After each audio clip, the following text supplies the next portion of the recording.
Un, 2. À qui sont les dossiers du mur de LED? Ah, c'est à vous? Ok.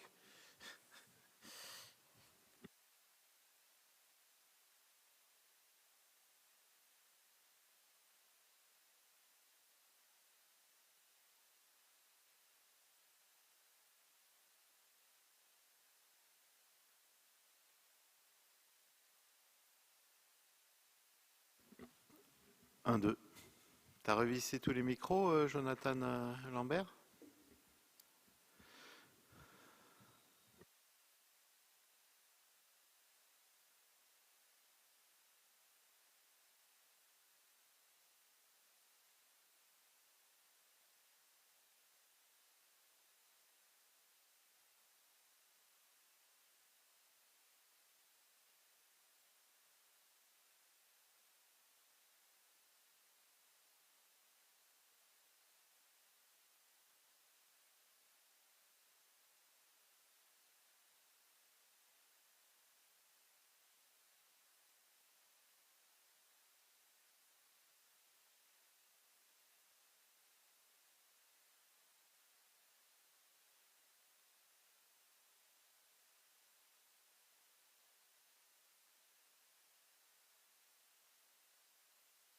Bonjour Anthony.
C'est bon, plus besoin? Plus besoin d'une silhouette svelte?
just to let you know, although time has begun at this point, we're waiting to get our full panel seated.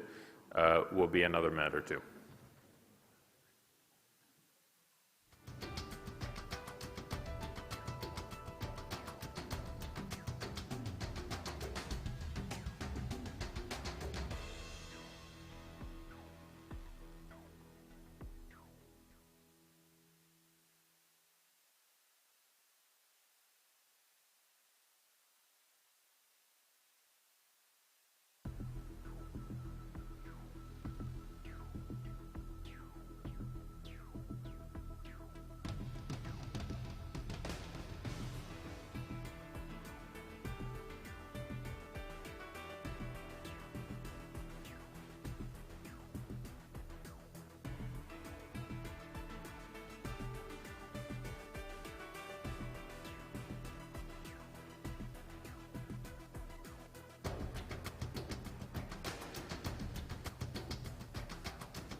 Okay. Welcome all of you to the IGF main session on technical and operational issues, and we'll be focusing on content blocking and filtering today.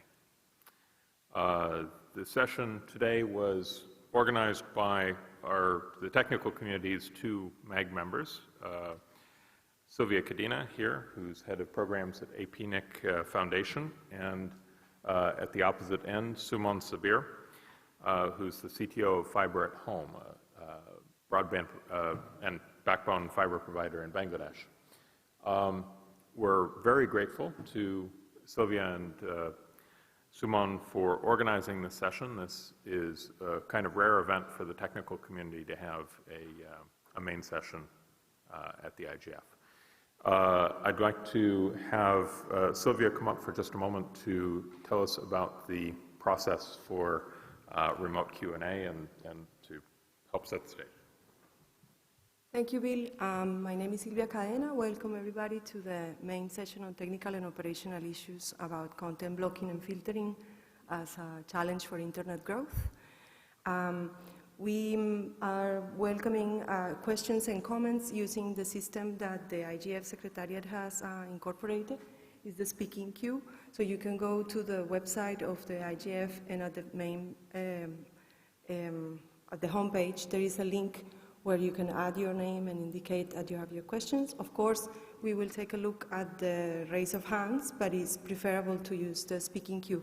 So it would be really appreciated if you can do that.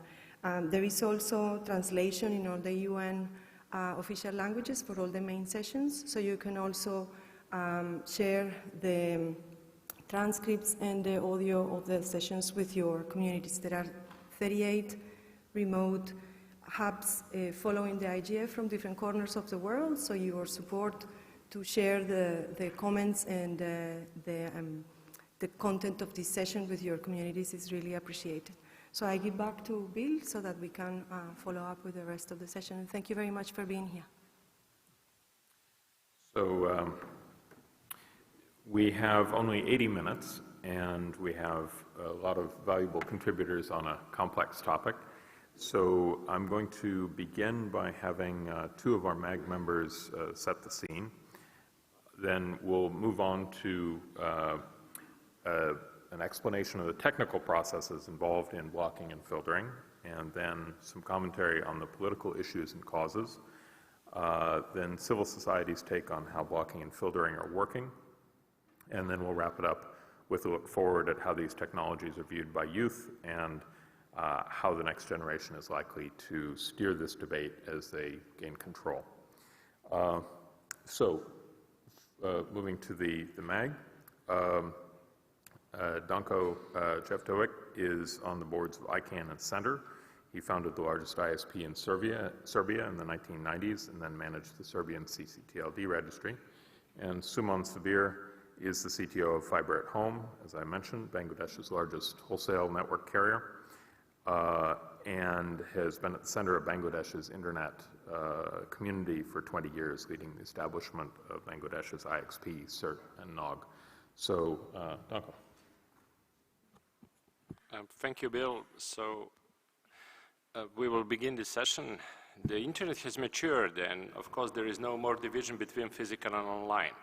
And because of that, content blocking and filtering is not only a reality that happened, but a necessity.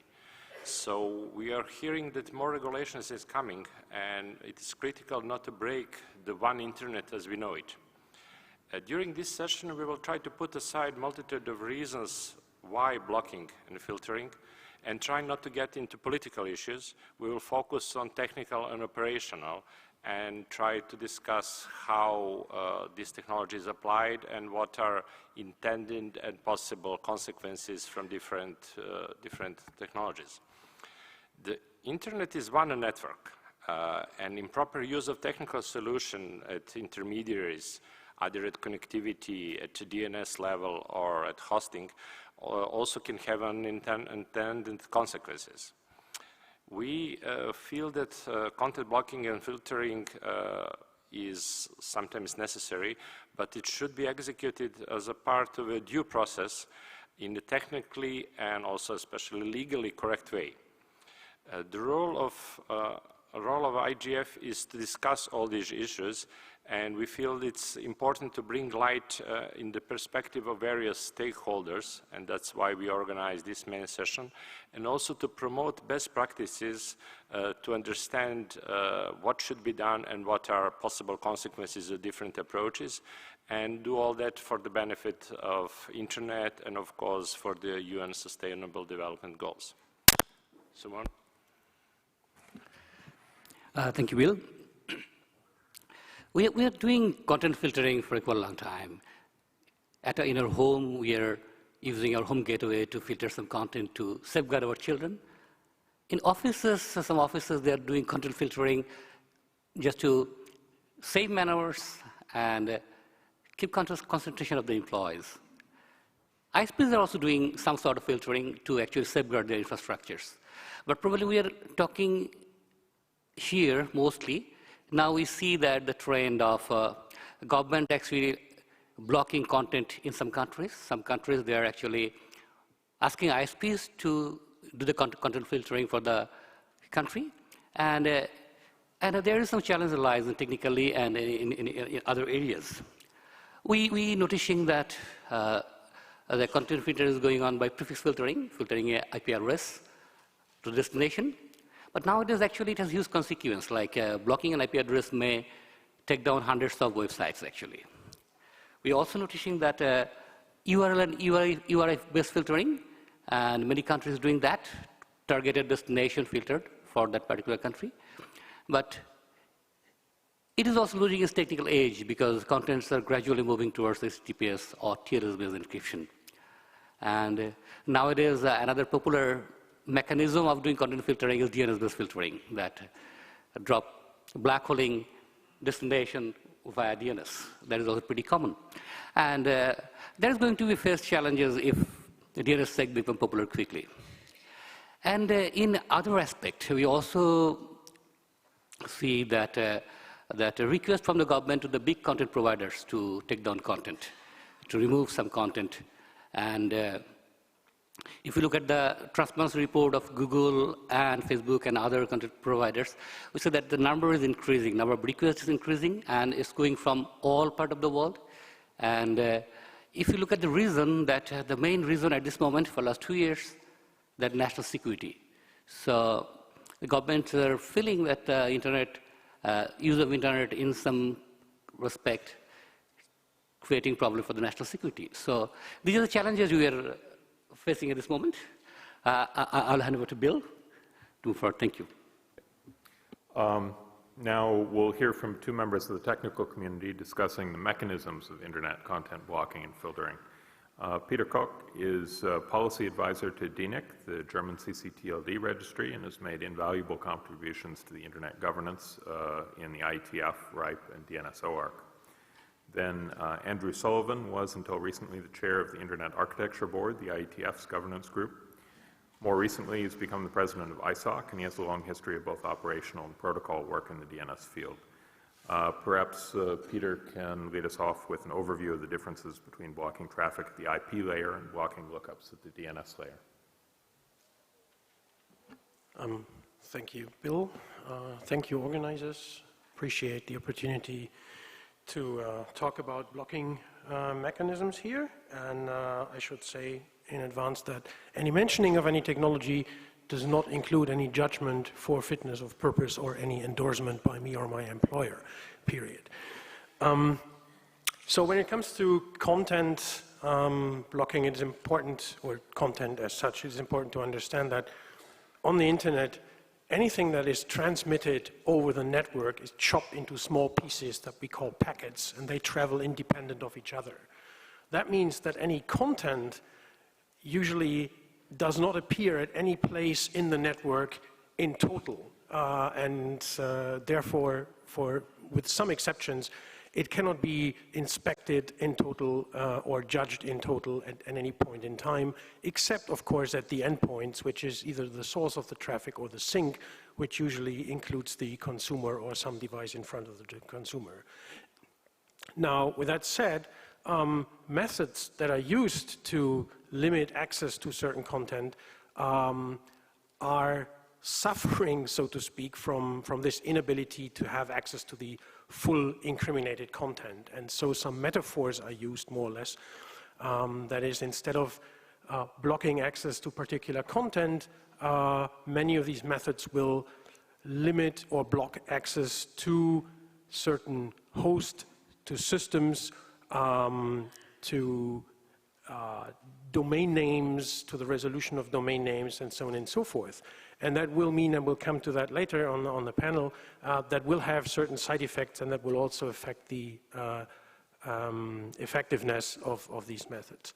Now, getting back to Bill's initial question, the easiest thing to do on the side of an enterprise, for example, understanding that the employees want to go to a certain, say, website to access content that the enterprise doesn't want them to go to, is to block the IP address of that particular website. They can easily do that at their border routers. That is the system that connects the enterprise network to the internet, and then the traffic will not flow back and forth, and people cannot access that particular website, of course. Now, without going into too much detail, of course, content can be replicated, and there are certain technologies underway for the good of the internet in mitigating load spikes and for mitigating denial of service attacks that would exactly help distributing the content. So this IP address blocking thing is very easily done, but also very easily circumvented, and I'll not mention that anymore in the further few minutes.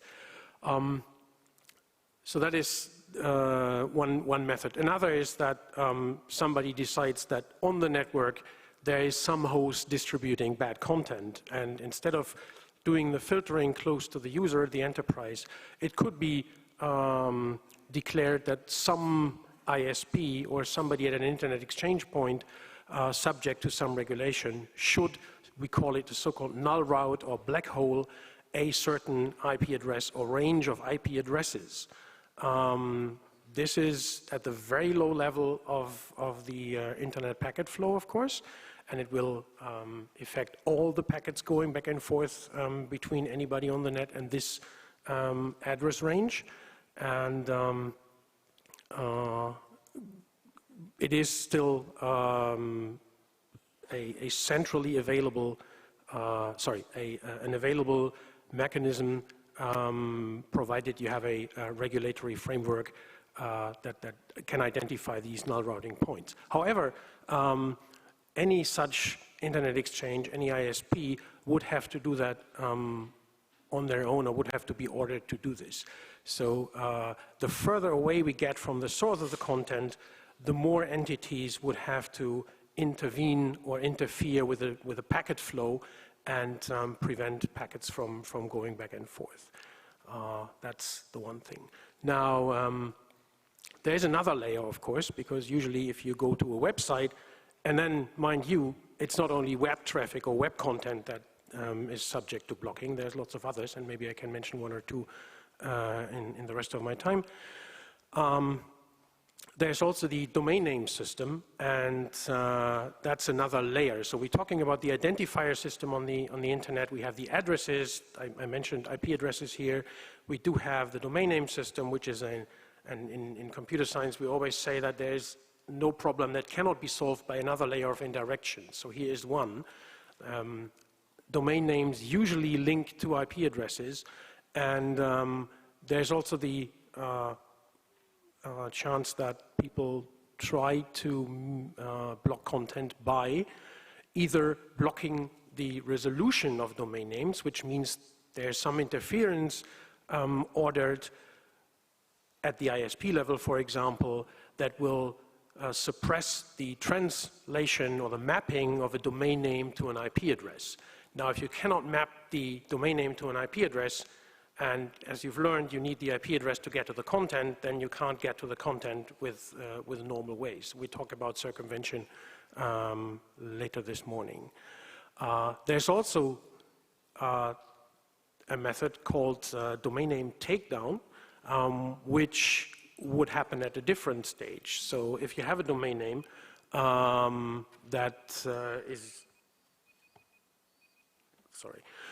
if you have a domain name that people associate with bad content, and again, that judgment can be discussed, that could be taken out of the DNS, and then it would not resolve anymore.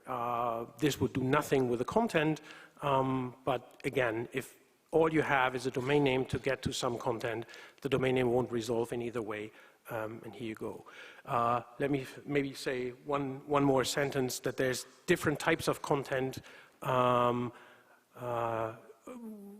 that the consumer strives to get to, but we also have content like phishing websites or maybe malware that supposedly the consumer isn't really eager to get to, which will have an influence on how strong a consumer or a user on the internet will try to circumvent any of these blocking mechanisms. So many of these mechanisms that I've described are used for both sides, like for content that people would strive to get to, but also for malware mitigation, botnet mitigation by blocking the resolution of certain networking systems that control botnets, for example. So this, again, is a double-edged sword. And that's it. Andrew. Thank you, Peter. So as Peter was suggesting, there are a couple of mechanisms that amount to blocking the endpoint where the content you're trying to filter comes from. So you're not actually blocking the content, you're blocking the point where the thing came from, and if there's other content on that target site, you're just out of luck. It also can't be accessed.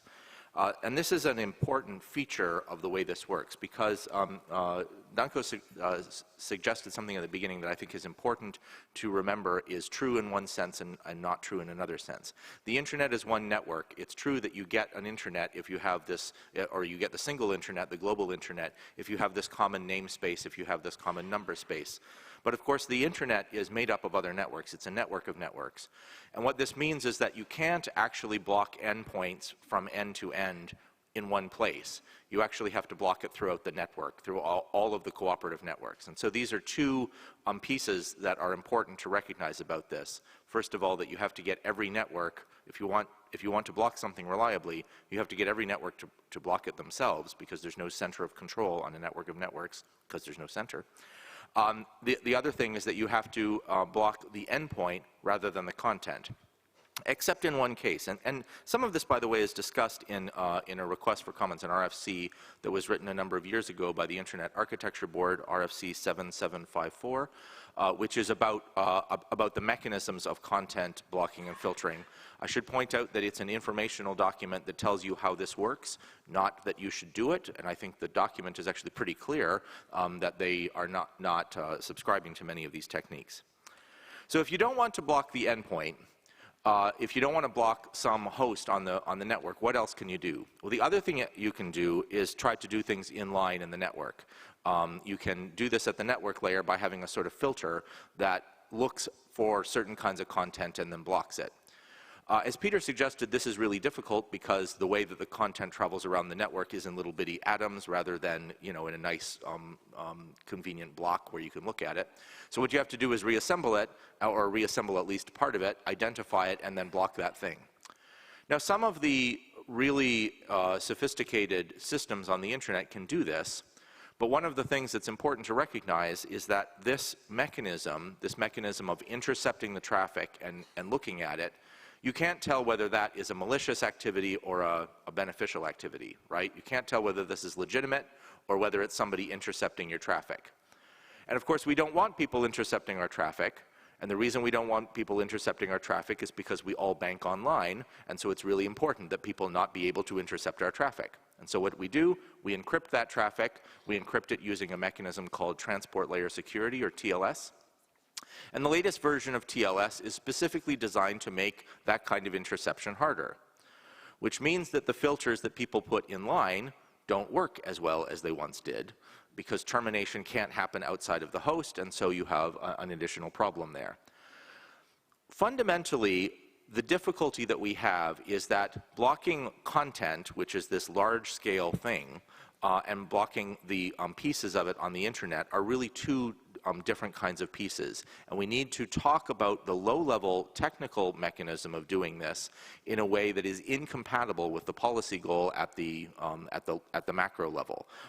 This is a little bit like trying to prevent, water from getting into your house's foundation by blocking every single, molecular sized hole that you possibly could. That's really what we're doing, right? We're blocking the individual molecules. So I think that that's one of the main things that we could do, or one of the main ways we can understand this. There is one more way that filtering and blocking happens on the internet, and it's not technical at all. And I think that this is important to remember because this is a distinction that people don't always remember. Takedown notices have no technical component to them really at all. Right? If you get a takedown notice, what it really says is, hey, you, the person who has this bit of content online, you must, under pain of judicial penalty, take this thing down.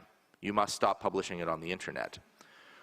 That's the effect that many of these policies are intended to do. And at the technical layer, we don't actually have a mechanism to do it. That's why there's a tension here. There's a technical feature desired, and we don't have the technical mechanisms to do it at the level that people want. I'm going to run out of time, so I'll stop talking at that point and turn it over to Sébastien. Actually, just taking a moment here to see if there are any questions yet at this point. We're going to break for questions at several points during the process. Any questions on the technical mechanisms? One very quickly then for, yes, please.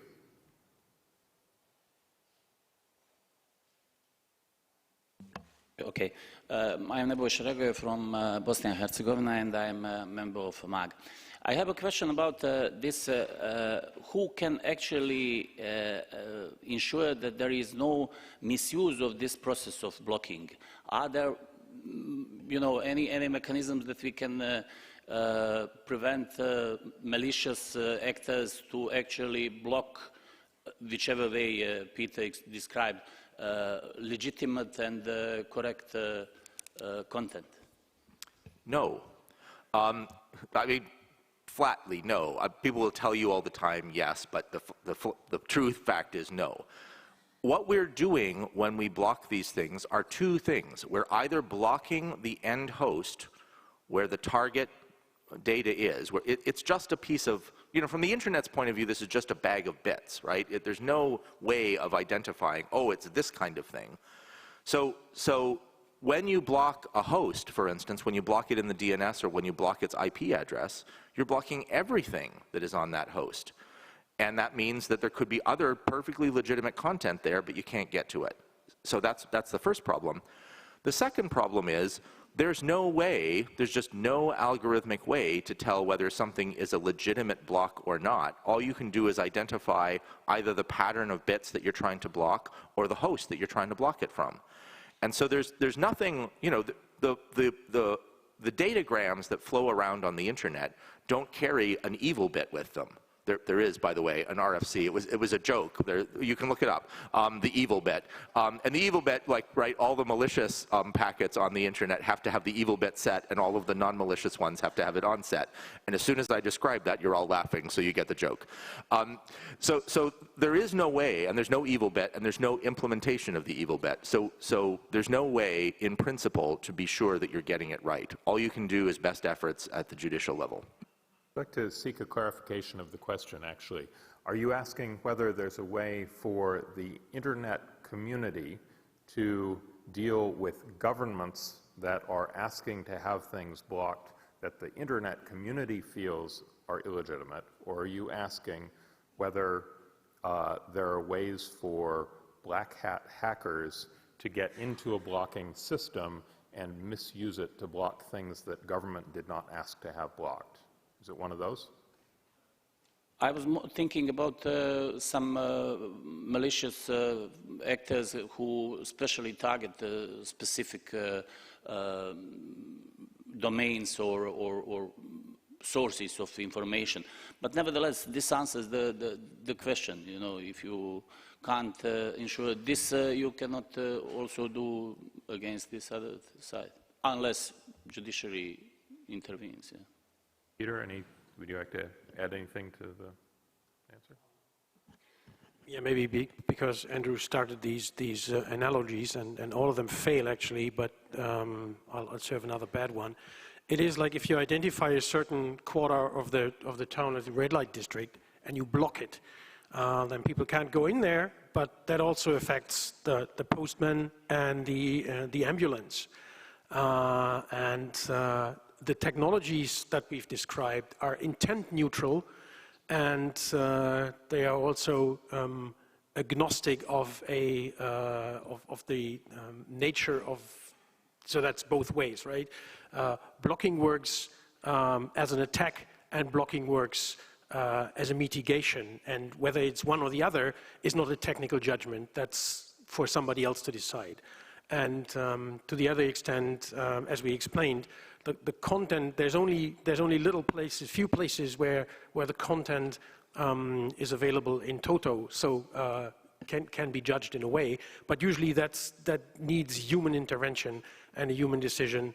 So that's nothing that the underlying technology can do, especially because we are, with domains and IP address blocking, we are at a very abstract level that doesn't look into the packets, doesn't see what's going on. It just says, well, there's a street number, and we know that something in that house is bad, so we'll close down the house or demolish it or whatever, and we can't make any distinction at that particular level. Thank you, Peter. Now we're going to move on from the technical community to the governmental community. Sebastian Soriano has worked at ARCEP, the French communications regulator, for the past 17 years, most recently as its president and chairman of its board. He's also had the distinction of chairing BEREC, the European Association of Communications Regulators, in 2017. Perhaps Sebastian can begin with a discussion of how European regulators balance the needs of free speech with their obligation to protect the public. Yes, with pleasure. I like this expression from Stephen Brand: information wants to be free. It's quite famous. And, you know, it's not free as free beer, but free as free speech. So information wants to be free means that, okay, when it's about computers and networks, you cannot control everything. And there is a good news and a bad news about this. The good news is that it's a great spread, it's a great opportunity for creators, for exchanges and so forth. And the bad news is that some people will use this freedom, this capacity, to do things that can possibly threat the society. And this balance between freedom and threat is really depending on any country, because we all have our own culture, we all have our religious sensitivity, we have more or less sensitivity about cultural opportunity in our country. So we all have a different approach of this balance. And I think this is something to always keep in mind. There is not one model to deal with this freedom of information, let's say. So how do we face it in Europe, for instance? So President Emmanuel Macron had a speech, you know, in IGF 2 days ago. And what he clearly stated is that there are clearly several practices in the internet that are not welcomed in his mind. So I'm just giving some examples. The first one is using the internet for cyber attacks. Another example is using internet to spread fake news, let's say, possibly to influence elections in other countries. Bad use of the internet is possibly to not respect copyright, which can challenge the ability to create, to have a business model for creation. A bad use of internet is about propagating hate speech, for instance. And you know that we all have different sensitivity on that. For instance, in the US you have the First Amendment. We don't have it in Europe. So I will not go into any bad use of the internet cases. I think you know them quite well. The question then is how to deal with it. And the particularity that we have in Europe is that we have two strong principles. The first one is network neutrality, and the other one is the status of hosting companies and the limited liability of hosting companies. So I will not go into details regarding these regimes. Talking about net neutrality first. So the idea behind net neutrality is that internet is a network of network where there is no central control.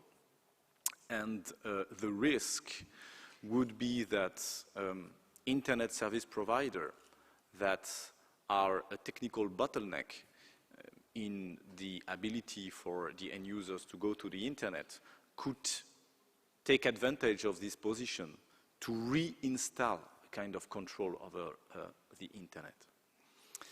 And the net neutrality principle says no to that.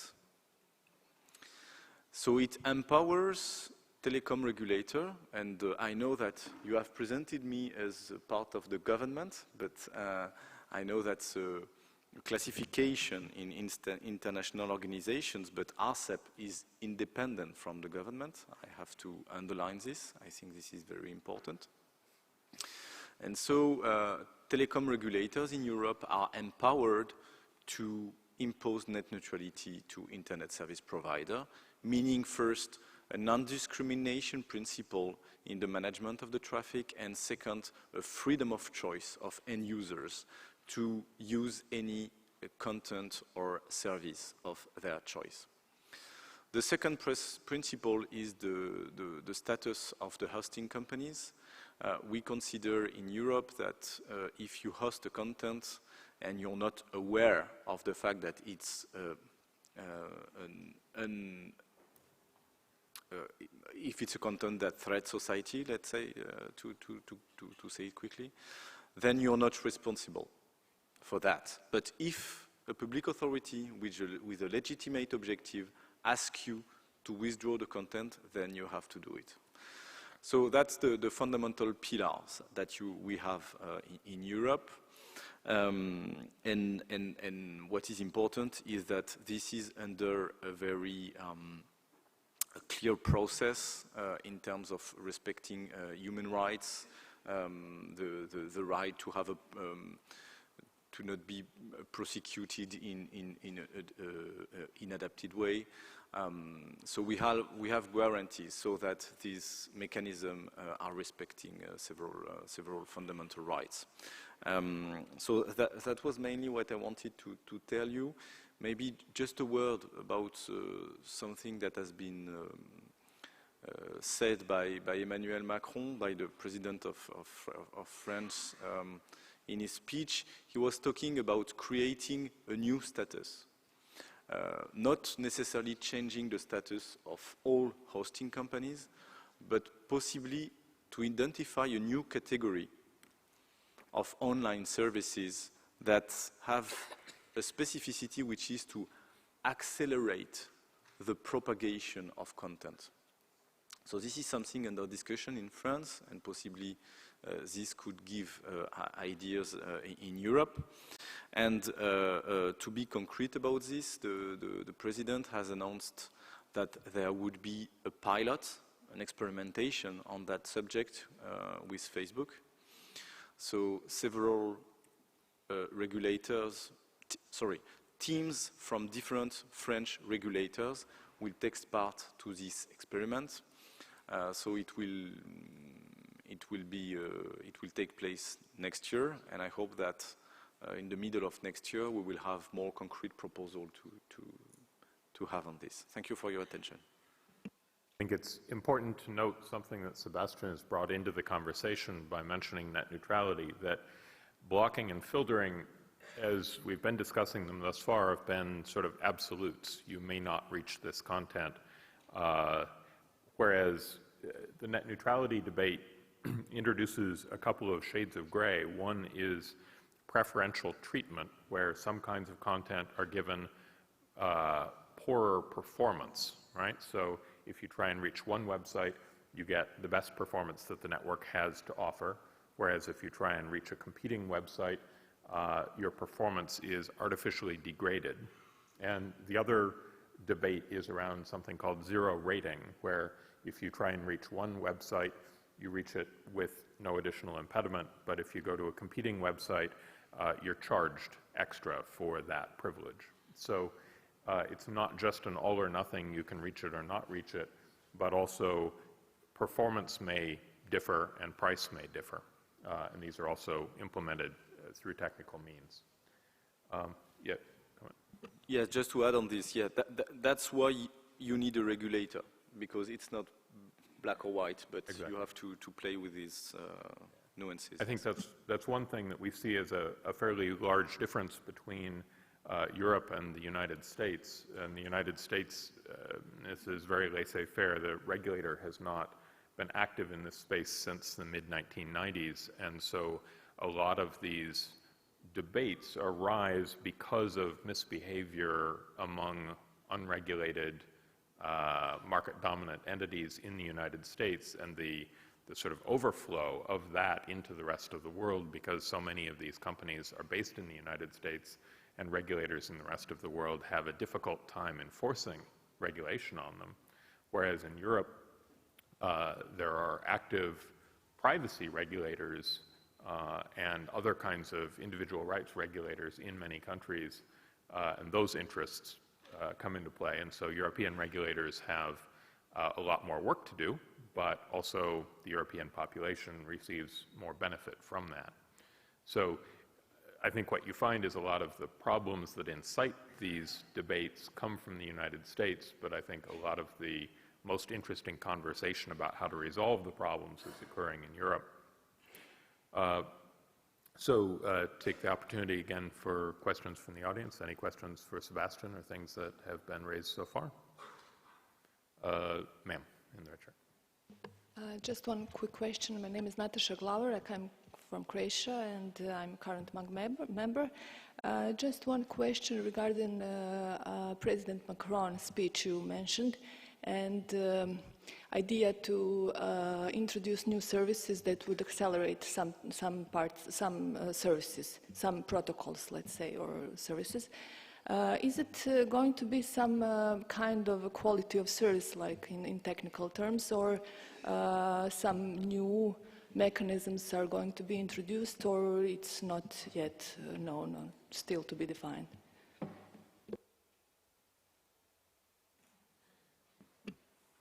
I think the idea is to recognize that on the internet, a blogger and Facebook are not in the same category, and they don't have the same impact on society. And so the idea is to create a new definition of content accelerator that would be a kind of net with broad lines, giving the opportunity to get only big fish in it, and to define specific rules for these big fishes, for these content accelerators. So what could be the rules imposed? This is where the question is more complicated. I would like to call your attention to a paper that has been issued 2 weeks ago that is very interesting, about how to think new type of regulations, especially for big tech, adapted to the internet age. So it's a paper from Chris Yu, from the Tony Blair Institute.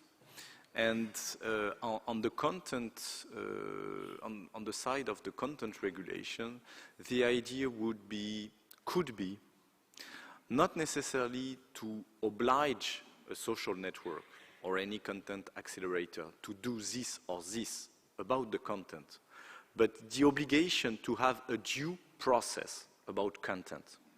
And the role of the regulator would be to verify and to audit the way the platform, the social network, the content accelerator is dealing with content, and not necessarily to micromanage how the platform has to deal with the content. So it would be a way to make sure at a public policy level that some content, like hate speech, are dealt in a proper way without taking the place of the platform in dealing with it.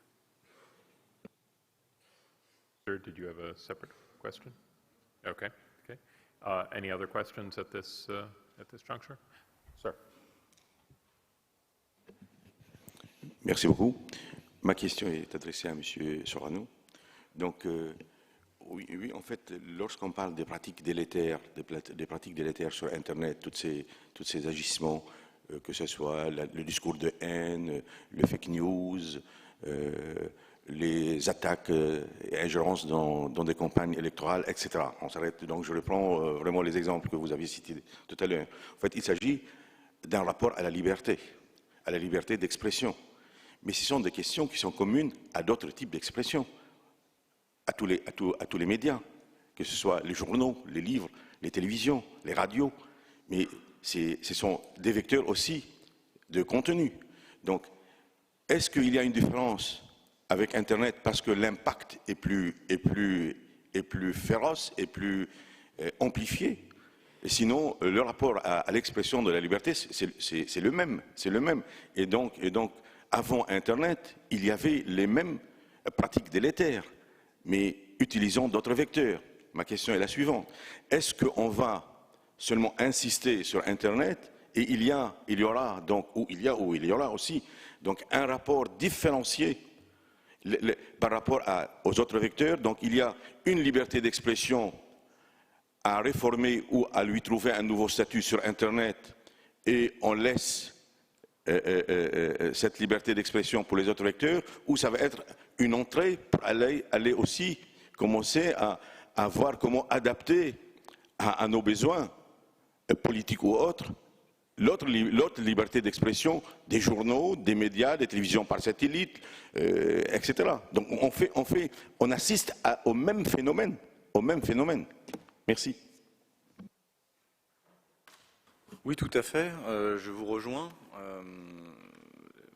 L'équilibre entre la liberté, les libertés, et notamment la liberté d'expression, et d'autres menaces sur la société, potentiellement, il est indépendant de la technologie finalement qui est utilisée, que ce soit une technologie d'impression papier, que ce soit une technologie audiovisuelle ou que ce soit une technologie numérique. Donc au niveau des objectifs et des équilibres, je vous rejoins sur le fait que il serait souhaitable d'avoir une certaine communauté de pensée entre ces différents objectifs et ces différents équilibres. Maintenant, chaque technologie a ses spécificités. Et effectivement, la particularité d'Internet, c'est sa capacité de propagation. Encore une fois, information wants to be free. La capacité de propagation de l'information sur Internet, elle est spécifique. Et donc, elle peut appeler des réponses spécifiques. Elle amène aussi des bonnes nouvelles qui sont spécifiques. Elle a permis une explosion de la liberté d'expression. Elle a permis à la démocratie de s'exprimer d'une manière forte dans certains pays. Mais voilà, au niveau de la manière dont on cherche cet équilibre, ça peut aussi amener des réponses particulières. Donc il faut s'adapter à chaque technologie. Je crois que c'est ça l'enjeu. Sebastian. Now we're going to move on to two members of civil society discussing the social concerns with Internet content blocking and filtering. Irene Potanto is a doctoral student in political science studying Internet censorship and filtering at the University of Toronto, and a senior researcher at the Monk School's Citizen Lab. Alexander Isavnin is a researcher with the Internet Protection Society. He was previously the CTO of Obltelcom, a Russian internet service provider, and has been active in RIPE and ENOG, the Eurasian Network Operators Group. So, Irene? Thank you, Bill. Thank you to Sylvia and Simon for organizing this panel. Thank you for having me, and thank you to all of you for being here. So as Bill mentioned, I work with the Citizen Lab. We're an interdisciplinary research lab on cybersecurity and human rights at the University of Toronto. So we've conducted research on internet censorship and filtering for a while now. You may have heard of the OpenNet Initiative, which is a project founded by the Citizen Lab, the Berkman Center at Harvard University, and SecDef Group in Ottawa, in which we investigated and exposed internet filtering in over 70 countries around the world. Through that research, we found that authoritarians and democracies censor the internet in various ways and in differing intensities, and that these practices are often justified by drawing on arguments that are often powerful and compelling, such as securing intellectual property rights, protecting national security, including countering terrorism and violent extremism, and nowadays increasingly countering false news, preserving cultural norms and religious values, as well as shielding children from pornography and exploitation. Since the end of the OpenNet Initiative, the Citizen Lab has continued to conduct research on the impact of censorship and filtering on free expression. We have documented widespread use of internet censorship technologies, many of which are Western-made and deployed around the world with few restrictions. For instance, Blue Coat is an American company based in Sunnyvale, California, and being from Canada, there's also NetSweeper, a Canadian company based in Guelph, Ontario.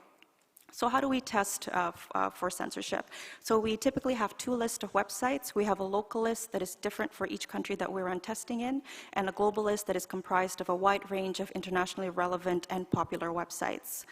So what we found is that there's a lot of talk about the advances of AI and machine learning. However, accuracy is still an issue, resulting in underblocking or overblocking of websites. So underblocking refers to the failure of filtering to block access to all of the content targeted for censorship. And on the other hand, filtering technologies often block content that they do not intend to block. So that would be overblocking. So typically, censorship would be accomplished through blacklists, so either through manual designation and automated searches, which have resulted in our research in incorrect classification. And also because the filters are often proprietary, there's often no transparency in terms of the labeling and restricting of sites. And as previously discussed, blunt filtering methods like IP blocking can end up blocking other harmless sites that are hosted on the same IP address as a site with restricted content. Also, when you rely on automation, this means that private corporations have control over access to information without the same kinds of standards of transparency and accountability commonly found in government mandates. And as well, the danger is very explicit here when corporations that produce content filtering technology works alongside undemocratic regimes in order to set up nationwide content filtering schemes. So I'm going to talk very briefly about NetSweeper because it is a Canadian company and we are based in Canada. So as mentioned, we have published a number of reports considering this company that manufacture censorship technology, NetSweeper Inc. In our recent report published in 2018 in April, we identified NetSweeper, which is designed to filter internet content operational on networks of 30 countries around the world. We identified a pattern of mischaracterization and or overblocking involving the use of NetSweeper that may have serious human rights implications, including blocking Google searches for keywords related to LGBTQ identities and blocking non-pornographic websites in various countries on the basis of a miscategorization of these sites as pornography. So in the reports, we raised issues with the nature of the categories delimited by NetSweeper, including an existence of category they call alternative lifestyles, which appears to have as one of its principal purposes the blocking of non-pornographic LGBTQ content, blocking of HIV/AIDS prevention organizations, and LGBTQ media and cultural groups. And NetSweeper can also be configured to block access to websites from entire specified countries. So I'd just like to say that as academics, the struggle for research is real. Upon the publishing of one of our reports, NetSweeper filed a defamation suit against the University of Toronto and the Citizen Lab director, Professor Ron Liebert. This is because we identified that NetSweeper was used in Yemen.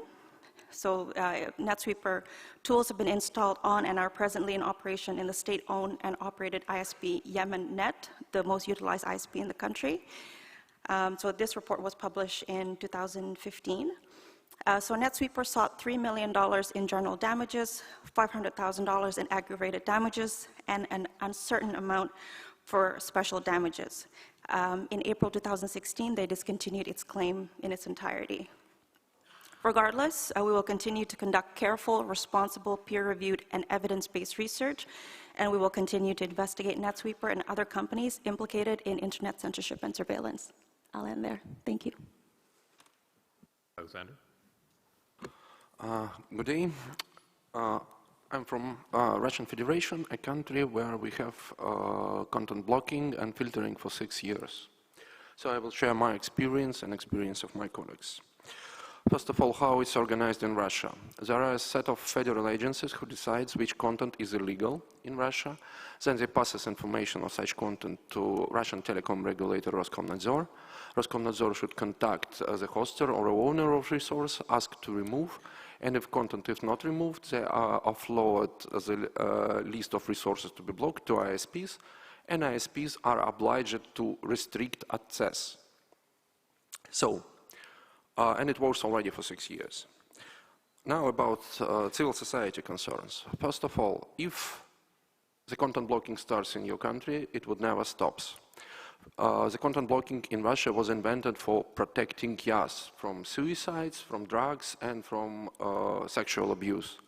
The government and legislators promised there's only 3 reasons for content to be blocked, but immediately after that, another agency was starting deciding which content is terrorist, another one is deciding which content is piracy, counterfeit, and then more and more agencies are being added, central bank for finance cheating, and now there is a huge line of federal agencies waiting to be added to be allowed to add illegal content. I think that nature protecting is waiting to be allowed to add content about illegal hunting. So if you start it, it will never stop, and the list of resources will only grow. Another concern, there is no factual evidence at last 6 years in Russia, that blocking is successfully works for the purposes it's being intended. There is no statistic of decrease of suicides. There is no statistics about preventing terrorist crimes. There is statistics in European Union that content blocking and taking down piracy sites actually increases revenues of content producers. And for drug crimes in Russia, we have our statistics shows that the number of drug crimes have even increased.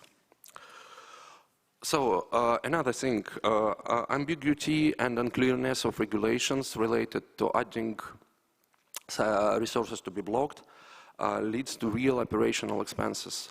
So Roskomnadzor must contact a hoster might take down, there are time restrictions, contacts are not clear enough, so many hosters know that they have illegal content only after they're being blocked. So a lot of operational expenses for removal, for moving collaterally blocked resources.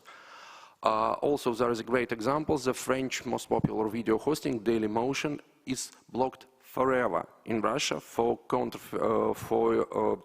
copyrighted content distribution. So they missed all contacts, and there is no legal way now to take it out of this list. Also, collateral blocking. Before this April, well, the huge IP ranges started be added to the list to be blocked in a fight for fight against Telegram Messenger. The collateral blocking was about 95%.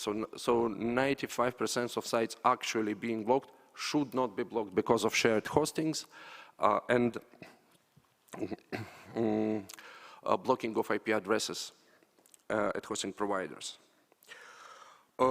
So in Russia, there is an enforcement for blockings. If ISP does not block illegal resource well from a point of view of government, it could be fined for about €1,500 per resource. So ISP is trying to overblock, to block a bit more than they actually need, just not to get fined. Now we get to technical concerns related to civil society. We have now about some thousands of domains to be blocked, about 3.5 million of IP addresses to be blocked, to be completely filtered, and about 100,000 resources to be diverted for proxy or DPI for further inspections. So it definitely requires ISP to have more resources. First of all, more routing power, more to add special equipment, so sustainable development of Russian internet is now de facto stopped because ISPs are much behind in competence with other ISPs. So I also would like to mention that content blocking on internet infrastructure at ISP's infrastructure breaks main internet principle, simple network, smart edges. This principle brought our internet to success, to current success, and now, well, it's endangered.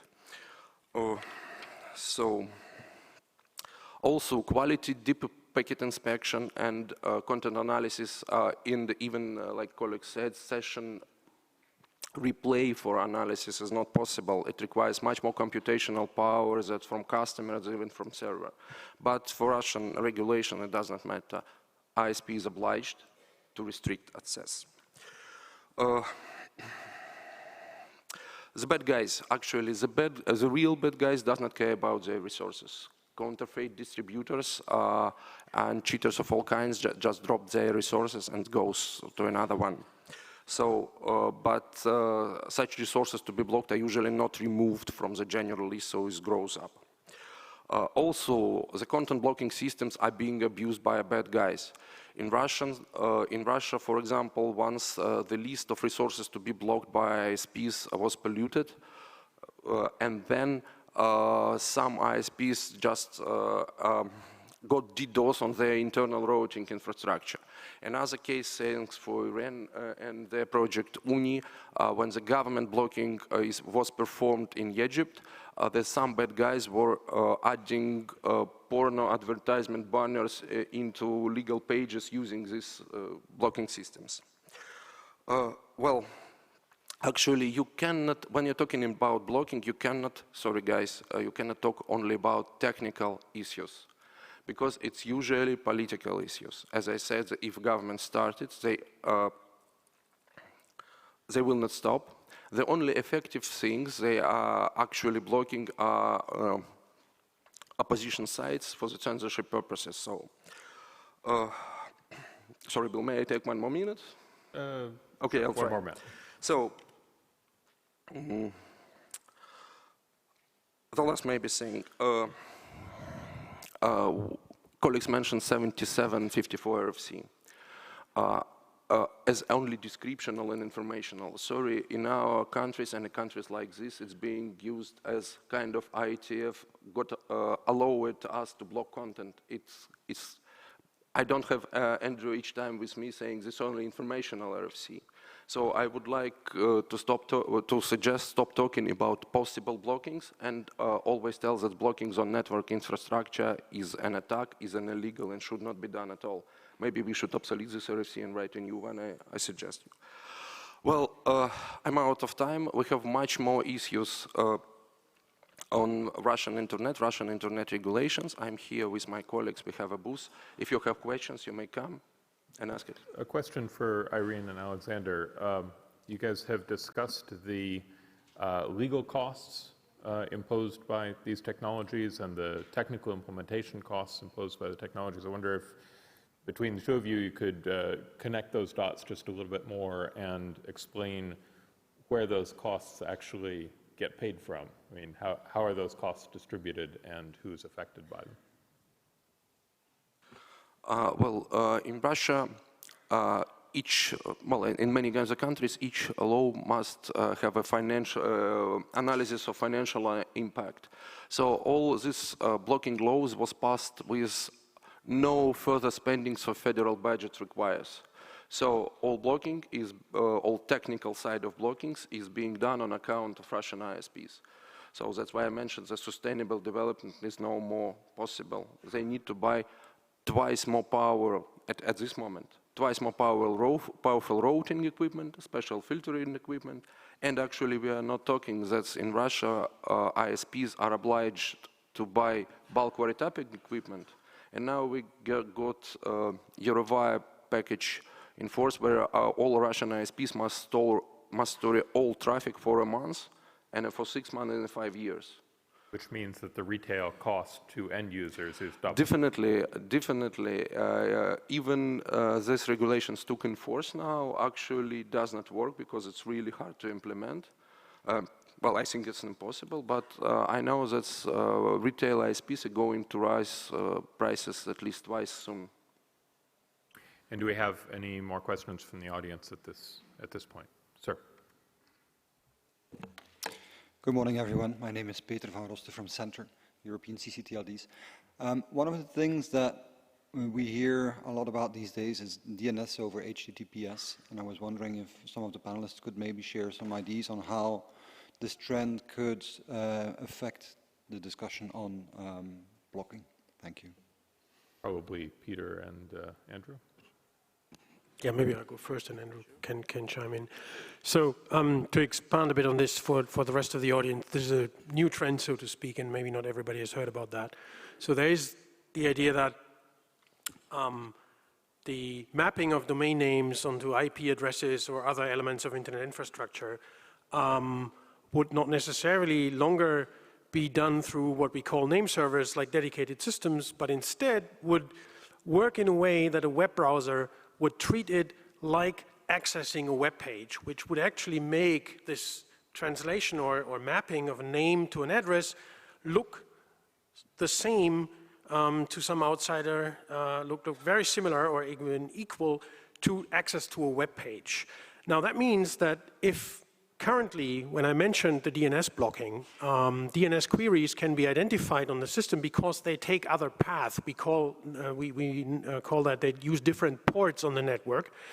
But with this technology that Peter mentioned, mapping from a domain to an address would be indistinguishable from accessing a website. And even more so, instead of using particular name servers, this mapping could be offered by the same website that actually serves the content. Now, what would no longer work, and Andrew mentioned the transport layer security 1.3 and how it makes interception even harder. This would mean that anything that anything that addresses blocking by DNS, filtering, redirection, and so on and so forth, would no longer work, say, at the enterprise level. Currently, if an enterprise, and I mentioned two different types of content. So if an enterprise wants to prevent systems from, say, contacting botnet command and control systems, or, well, I should say phishing websites, for example, not this other one. So you go, this would no longer be interceptable because it's encrypted, it looks like a website access, and so on and so forth. So some of these techniques would no longer work. However, there is, of course, then another central entity that could, and maybe already does, apply other filtering. Because if all of these mapping requests go through a monopoly or maybe oligopoly of a small number of providers, they could be either motivated or would do that from with their own incentives to do blocking and filtering. Because again, there is this additional service that some of these providers provide and called safe browsing and other names they have. But since the technology is intent agnostic, these would also be the first points to be addressed by a regulator of a benign or not so benign nature. So there's not a clear-cut answer to this. There are less opportunities on one hand, but threats on the other. Peter is being a bit diplomatic. The DNS over HTTPS is one way of encrypting DNS traffic. The way that has been working its way through the standards process for a longer period of time and is more widely deployed by far is DNS over TLS. The weakness of DNS over HTTPS is that it has to be provided by a single entity, which is typically not going to be your enterprise or internet service provider. It's instead going to be probably the content distribution network, and the CDNs are their own for-profit companies. So instead of having your choice of many different possibilities, some under your own control and so forth, these offerings are typically, there are only a few of them, and they are very commercially oriented. And very commercially oriented often means at the expense of individual privacy, particularly if you're not paying for that as a service. And I believe none of the pay-as-a-service providers are advocating for HTTPS. They're all advocating for TLS, and you can't have GDPR compliance without an agreement under which the privacy of the individual is managed if this data is being collected. So this is a complex issue, but it can be simplified down to there's a bit of a standards battle between DNS over HTTPS and DNS over TLS, and it looks like DNS over TLS, which was Plan A in the first place, is certainly going to prevail. Andrew? Thank you.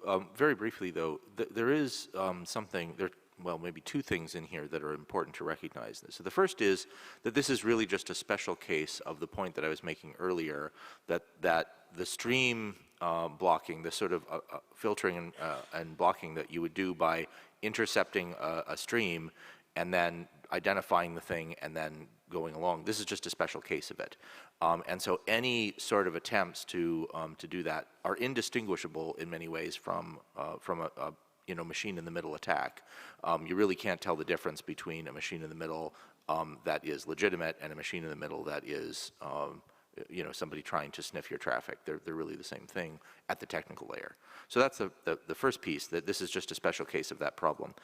The second thing that I will point out is that the way we got all of these things going over HTTP was in fact an earlier attempt at filtering and blocking, which was we had a whole bunch of protocols on the internet that were special purpose protocols for different kinds of things. And we found that corporate firewalls only allowed HTTP and HTTPS to go through them. So what did people do? They put all of their traffic through HTTP or HTTPS, and gradually we've encrypted all of that traffic, and so it's just HTTPS, which is the secure version of the web protocol. The important thing to recognize here is that this is a feature of the internet, that you can take one kind of protocol, one kind of communication, and put it inside another kind of protocol or communication, and it just looks like another thing that's traveling through there. So what we've gradually found is that from the point of view of watching the internet, everything is going over the web protocol, even though a lot of it is not web traffic. So we find that phone calls are going that way, and you know, we sort of gave up on SIP and went to WebRTC, and now it's just that kind of thing. You find that a lot of web services are actually HTTP services, but they're not really using the web at all. And I think that this is an important trend. We tried this. It illustrates something to us, that the technical mechanisms for filtering and blocking tend to encourage countermeasures that make things harder to filter and block because people want some of that traffic. And so they just use a protocol that you can't afford to filter, right? We can't afford to do general purpose filtering on HTTPS because what that means is we don't have the web anymore, and that seems like a bad trade-off. Thanks. But they also take us further from the original intentional designs and more towards unfortunate compromises. So we're going away from what the engineers in the IETF figured were the right way to do things and towards cramming everything into one protocol, which is not going to work well for everything. Danko, I believe, had a... I just wanted to add, I'm originally techie, and sometimes we say that internet is actually based on the simple protocols. But actually, internet is now billions of people, so it's very complex that we can see from all this technical discussion.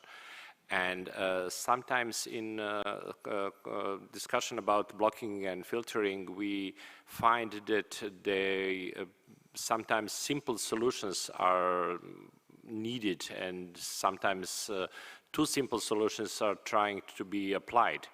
And in that sense, one of the simplest solutions is actually coming back to the DNS that we spoke of and domain names.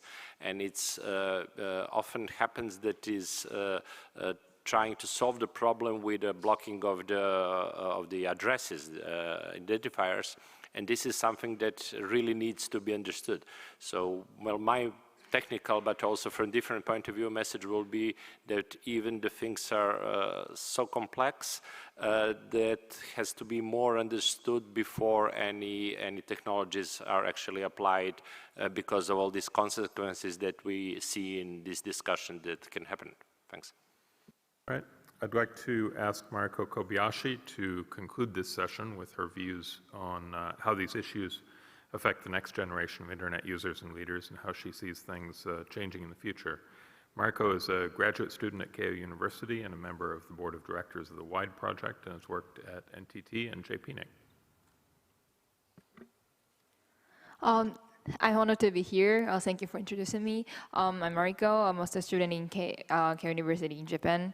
And so for this time, I would like to talk about so what is the impact on the youth and young people, and also for the next generation.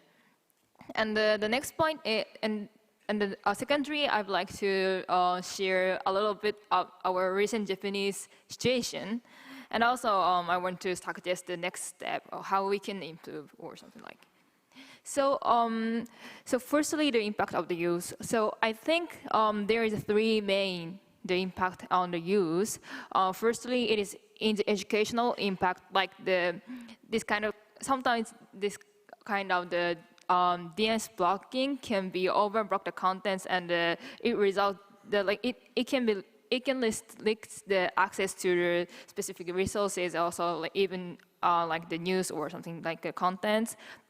And secondly, this kind of the content blocking or filtering on reflect the free flow of idea, like the arts or contents or music or something. Yeah, the kind of the art activities. And which the young people works actively in the area. And thirdly, I think the growing number of the young people in entrepreneurship, and most of them use the internet as an infrastructure of their business. And this kind of restriction on the internet also can affect limited the areas of their businesses. So this is my the 3 points I would like to refer.